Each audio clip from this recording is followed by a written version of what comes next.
Саламатсыздар ма? Бүгін 5 қазан халықаралық ұстаздар күніне орай ұстаздарға оқушылардың жылы лебізін тыңдайтын боламыз. Сәлем Еламан, сенің сүйікті пәнің қандай? Сәлем, менің сүйікті пәнім қазақ тілі. Ұстаздарға арнап қандай тілек айтар едің? Ұстаздарға тілерім денсаулық, мол бақыт. Сәлем Жұлдызай, сенің сүйікті ұстазың? Менің сүйікті ұстазым Ақмарал апай. Себебі Ақмарал апай менің сынып жетекшім. Бізге қиналғанда да, қуанғанда да жанымызда табылған үшін Ақмарал апай менің сүйікті ұстазым. Ұстаздар күніне қандай тілек айтар едің? Ұстаздар күніне басты байлық денсаулық демекші, ең бірінші дендеріңіз сау болсын, өмірлеріңіз ұзақ, жұмыстарыңыздың жемісін көріп, алға қойған мақсаттарыңызға жетіңіздер дегім келеді. Рахмет.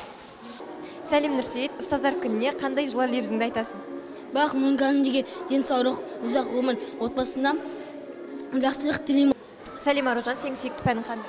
Сәлем, мен сүйікті пәнім Қазақстан тарихы, мешіт тарихы болды. Ұстаздар күніне қандай жылы лебізіңді айтасың?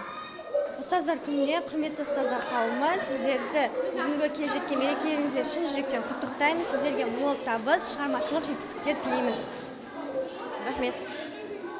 Сәлем Жансел, ұстаздар күніне қандай тілек айтар едің? Бүгінгі барлық ұстаздарға шын жүректен мерекелерімен құттықтаймын. Деніне саулық, мол бақыт, отбасына амандық тілеймін. Біздерге осындай сабақ өткеніне мың алғыс. Рахмет. Сәлеметсіздер ме достар, менің атым жеткеншек Диляра. Бүгінгі ұстаздар күнімен ұстаздарды шын жүректен құттықтаймын. Ұстаздар ауырмаңыздар, дендеріңіз сау болсын. Сіздерге мың алғыс.